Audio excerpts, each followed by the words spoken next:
Today's talk will be on loneliness.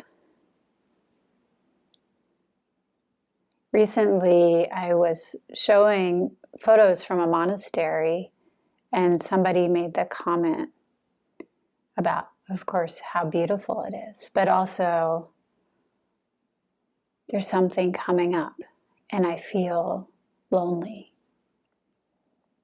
What is that? There's not really an easy answer, and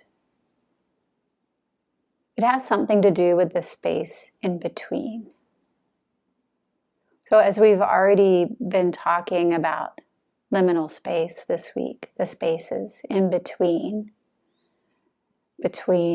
night and day, between summer and autumn, between life and death. These spaces in between can teach us a lot. So on that note, I'd like to talk today about loneliness. What is it? How can we be present? And how is it related to emptiness? You know, it's said that in the moment of pure compassion, the empty essence dawns nakedly. In the moment of pure compassion, the empty essence dawns nakedly. Where is this place for which there is absolutely no reference point? The way we often can get to an understanding or a comfort or just a naming of this in-between place is through non-standard ways of using language. That is poems or koans, music, art, nature. You know, nature has a lot to teach us about this in-between space. Have you ever been walking in the woods? At the moment of the change from day into evening, it's almost as if your eyes can't quite see. And with the absence of your eyes seeing outwards, your other senses start to really kick in. And then at that time, it's a time in the forest when the animals start coming out and the birds sing. It's a time of great stillness and also a time of great awareness. This time where our eyes almost play tricks on us. So usually poets get to the essence of this a little more quickly than straight talking, so I'm going to start there. I'm going to start with a poem by Wang Wei. Migrating birds are leaving endlessly. Fall colors come to mountain after mountain. All the way up Huazi Hill, a sadness, straining every far boundary, drifts on. A sadness, straining every far boundary, drifts on. I spoke a couple of weeks ago about compassion. Compassion as great, sad love. And how that great sad love or compassion connects us. So in the empty essence, this thing that we call loneliness is sort of like the space that's neither here nor there. And it's not a problem at all in of itself. It just is. This knowledge that we're ultimately all alone it becomes a hindrance when we want to get away from it, or when we try to fix it, or when we feel that it's a problem. Just being present is the way through, as with everything, of course. And there's something in particular about loneliness, the knowledge that we are ultimately completely alone, that connects us.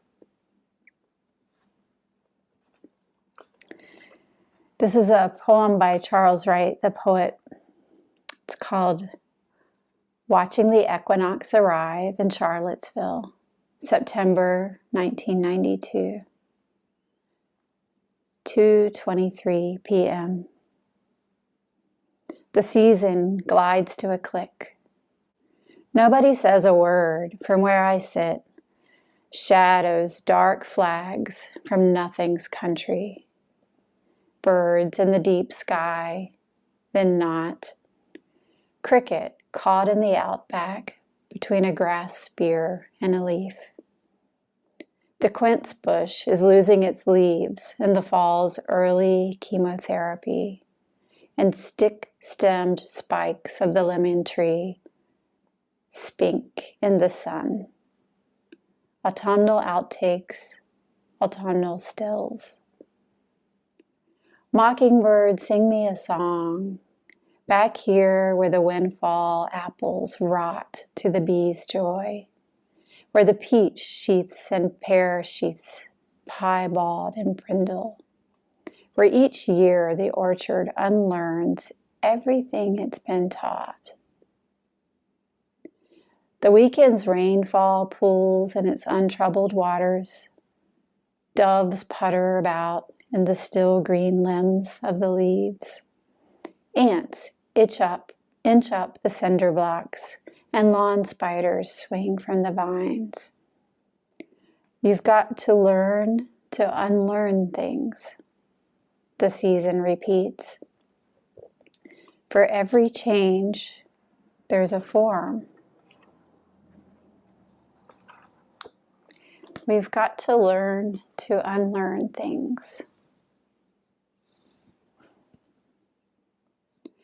In the space in between, or perhaps just the space that is, there's absolutely no reference point.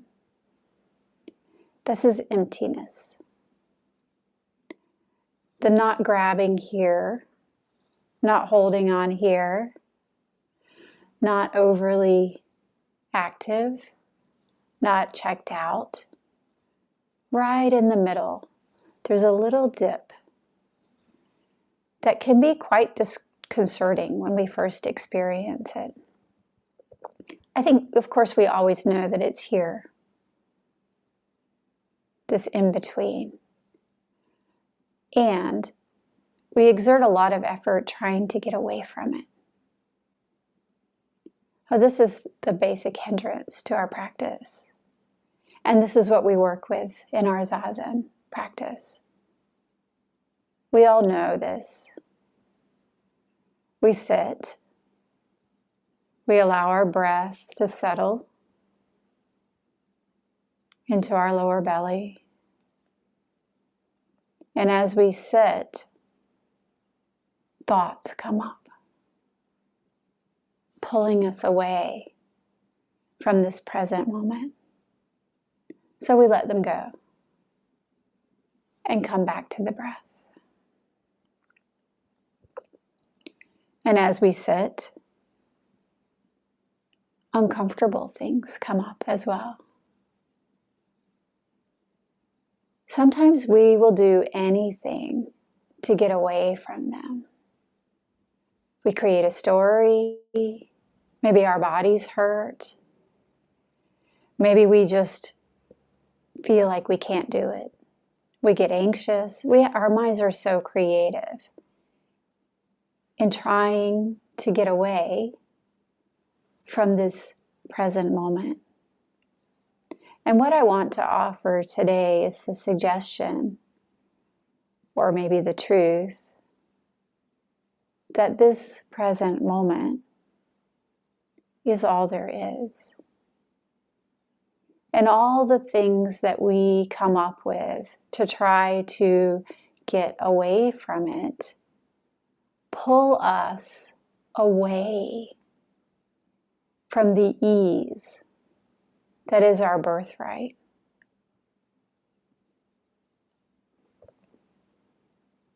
In the middle way, there is absolutely no reference point.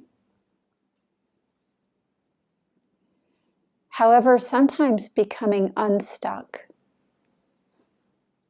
maybe not sometimes, I'll just say becoming unstuck from our habitual patterns and our ways of avoiding discomfort can be painful. We constantly seek a resolution. We want ways out. The Buddhist teacher Pema Chodron writes about this in her book, When Things Fall Apart.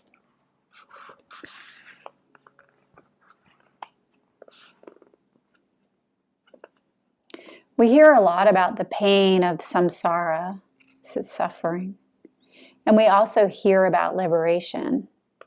But we don't hear much about how painful it is to go from being unstuck, from being completely stuck to becoming unstuck. We hear a lot about the pain of samsara, and we also hear about liberation. But we don't hear much about how painful it is to go from being completely stuck to completely unstuck. The process of becoming unstuck requires tremendous bravery, because basically we're completely changing our way of perceiving reality, like changing our DNA.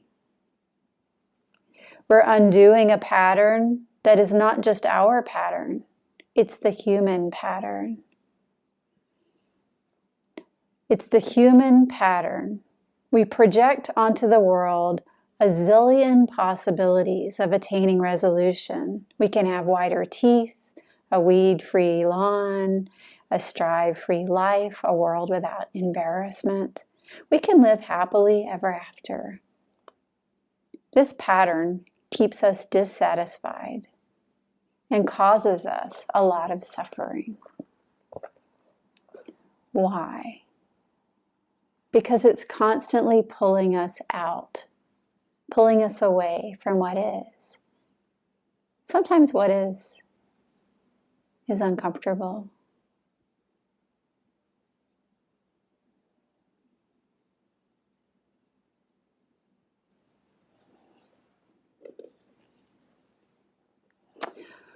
Pema Chodron goes on to talk about something she calls cool loneliness.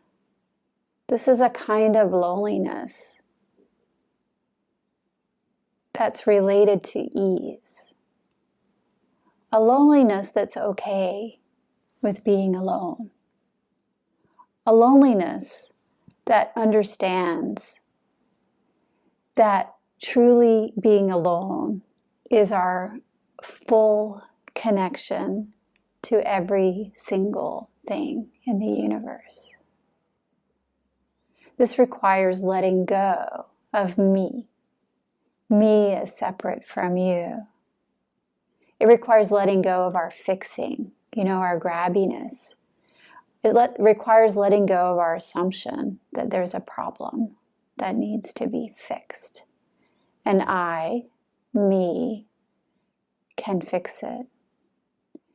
It requires diving in to the in-between space and learning to be comfortable with the shadows, to listen when the animals come in the forest, to listen to the birds, to stop trying to see so hard in front of us and open our senses, open our perceptions to everything that is.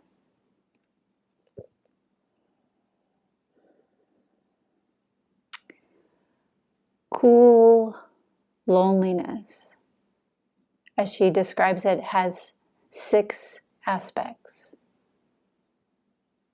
Less desire, contentment, avoiding unnecessary activities, complete discipline, not wandering in the world of desire, and not seeking security from one's discursive thoughts. 6 things. Less desire, contentment, avoiding unnecessary activities, complete discipline, not wandering in the world of desire, and not seeking security from our discursive thought. So what is that?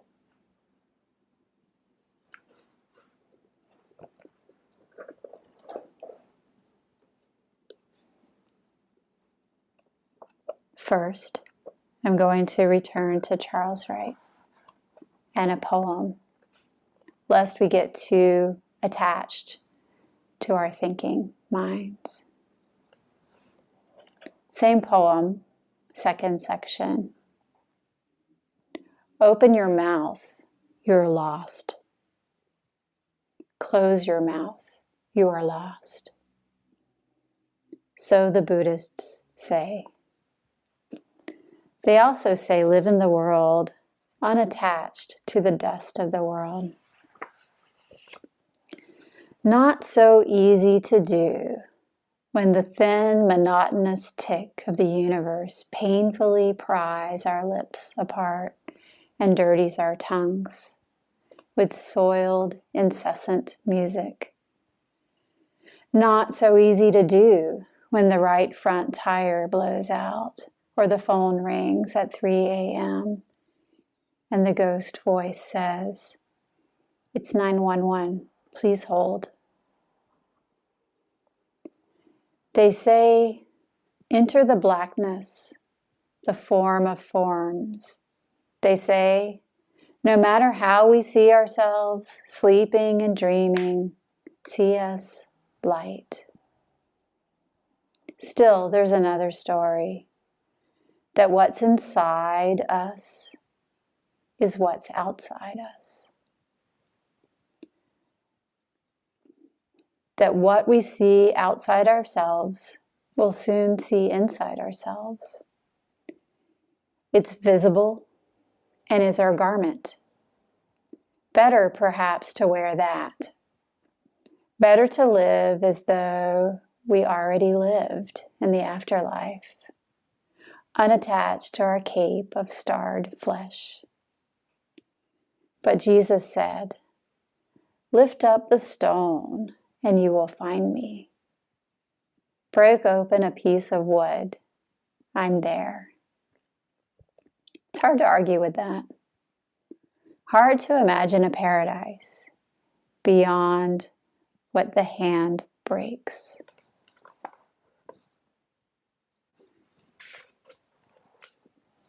Cool loneliness.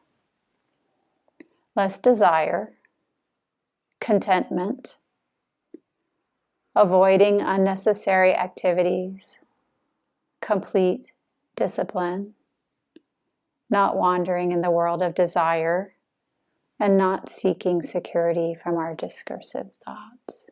So first, less desire. Let's talk about that. What would it be like to be lonely without a resolution? What would it be like to take a step back from the grabbing and the fixing? Again, that assumption that there's a problem that I must fix. To take a step back and rest exactly where we are. To shift from seeing loneliness as a need, as a whole, to seeing it as what is. and resting there, even in the discomfort. This is how we cultivate less desire, our willingness to be lonely without the need for a resolution. So again, this is from When Things Fall Apart by the teacher Pema Chodron. The second thing she talks about is contentment. When we're cultivating contentment, when we have nothing to lose. So how can we be content with what we have right now? You know, they've done studies that suggest that people who live in a more simple way, who have a very simple home and a simple lifestyle, are actually more content than those with a big home and a big car and a big, everything, a big lifestyle. How is that? One aspect of it is that the less we have, the less we need to hold on to. And when we have nothing to lose, we can truly start to understand what it is to be content. That same study suggests that as long as people live in places where others live similarly, they feel quite content. However, when they see others who live much bigger than they do, then that discontent comes in. So contentment has to do also with less comparison of ourselves to others, and really taking the backward step and being okay with what we have.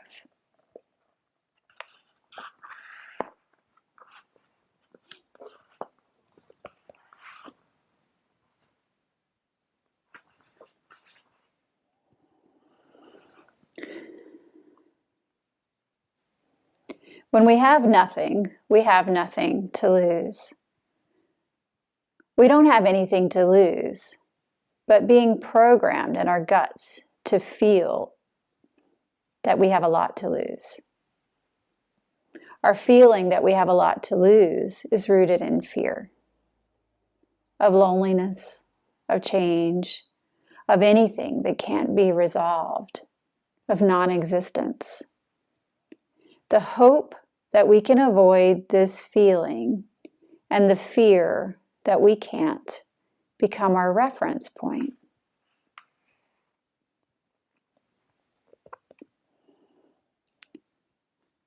The truth is we have no reference point, no hand to hold.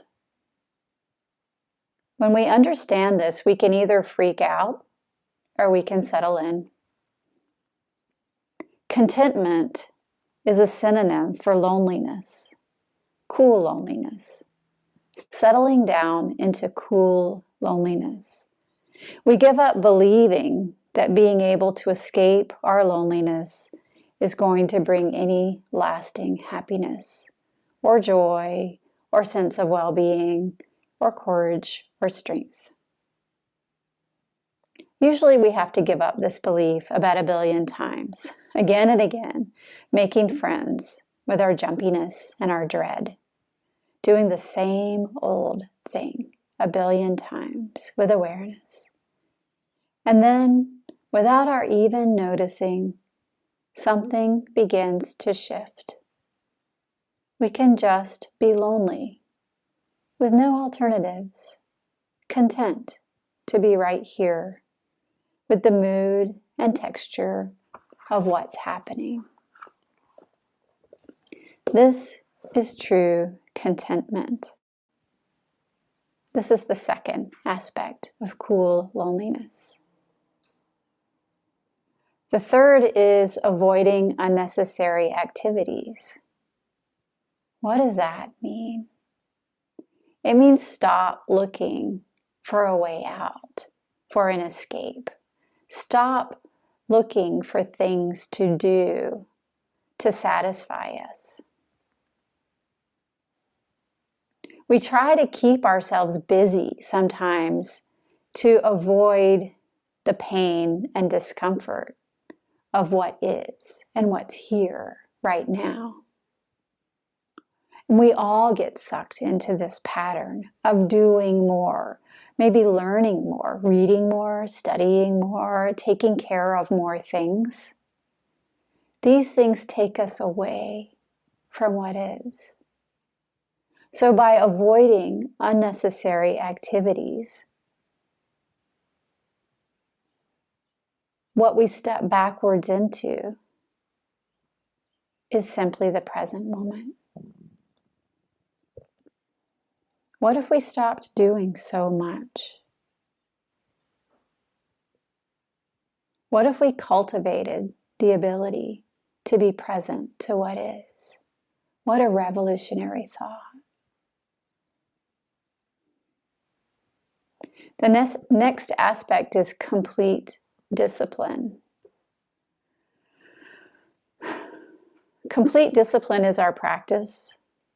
It's coming back to the present moment over and over at every moment throughout the day.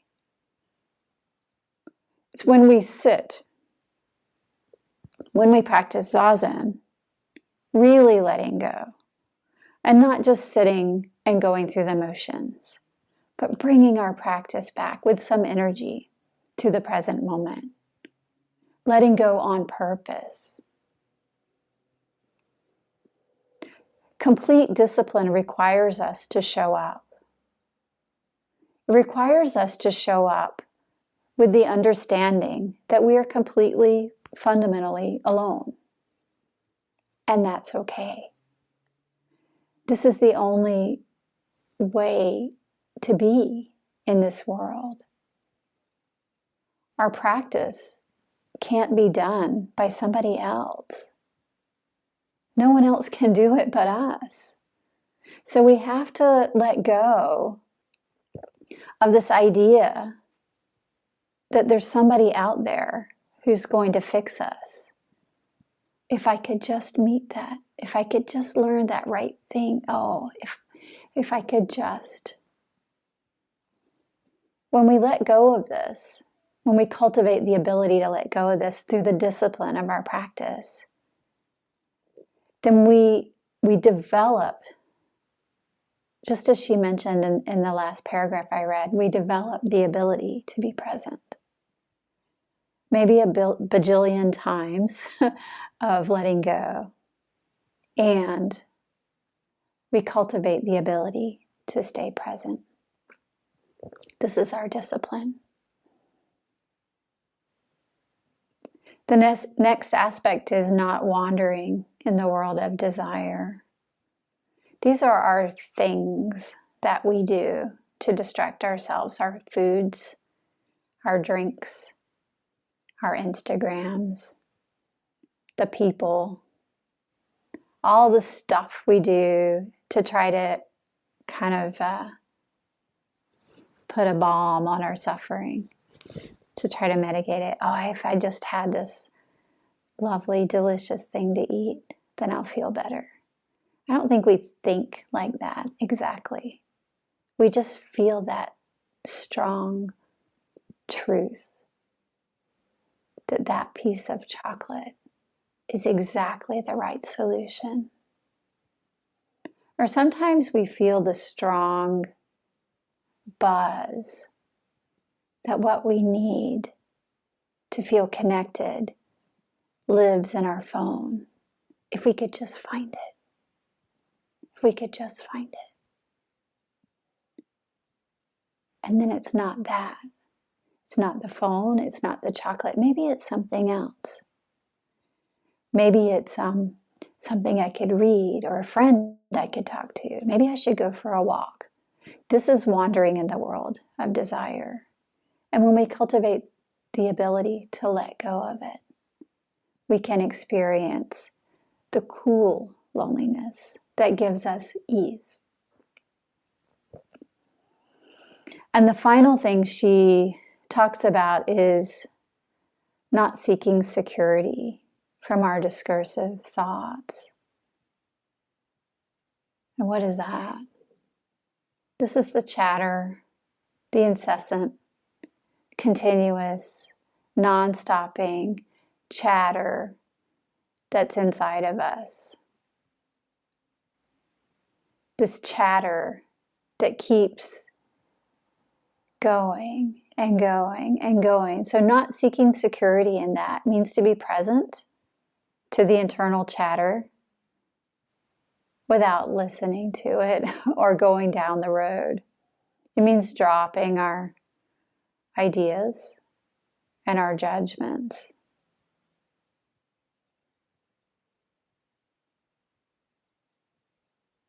It means to look clearly with a softness and a compassion. So, often our worst judge is ourselves. And these are the loudest chatterings that can come up for us. Maybe judgment about others too. Whatever that judgment is, whatever the ideas are, they're taking us away. What would it be like to drop them? To step into that space, the in-between space of not knowing. The in-between space where no resolution is possible. The exhale of what is right here and right now. Even when what is uncomfortable.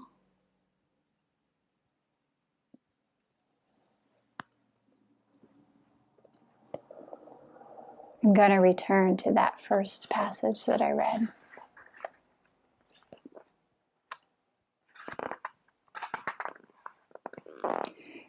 We hear a lot about the pain of suffering, and we also hear about liberation, enlightenment. But what we don't hear much about is how painful it is to go from being completely stuck to becoming unstuck. The process of becoming unstuck requires tremendous bravery. Because basically, we're completely changing our way of perceiving reality. We're undoing a pattern that's not just our pattern, it's the human pattern. We project onto the world a zillion possibilities of attaining resolution. This pattern keeps us dissatisfied and causes us a lot of suffering. So cool loneliness, rather than the obsessive, grabby loneliness, has 5 aspects. Less desires, 6 aspects, less desires, contentment, avoiding unnecessary activities, complete discipline, not wandering in the world of desire, and not seeking security from our discursive thoughts. In the space in between, we can be completely alone in a way that connects us with the entire universe. We can be completely open to the infinite possibilities this world has to offer us. When we let go of the things that we put in the way, our chatter, our obsessiveness, our grabbing, there's so much space, so many possibilities. It can be so wonderful. So I encourage us all to step forward, to be present to it, even when it's scary, to do it together. And I'd like to end with the last section of Charles Wright's poem. For every force, there's a change. Mouthful of silence, mouthful of air, sing me your tune. The wind leaves nothing alone. How many times can summer turn to fall in one's life? Well, you might ask, my old friend, wind rider, wind spirit, seeking my blood out, humming my name. Hard work, this business of solitude. Hard work and no gain. Mouthful of silence, mouthful of air. Everything's more than it seems back here. Everything's less. Like migrating birds, our own lives drift away from us. How small they become in the blank sky, how colorful, on their way to do whatever they please. We keep our eyes on the ground, on the wasp and the pinch bug. As the years grind by and the seasons churn north and south, we keep our eyes on the dirt. Under the limp fins of the lemon tree, we inhabit our absence. Crows crosshatch and settle in. Redbirds and dust sparrows spindle and dart through the undergrowth. We don't move. We watch, but we don't move.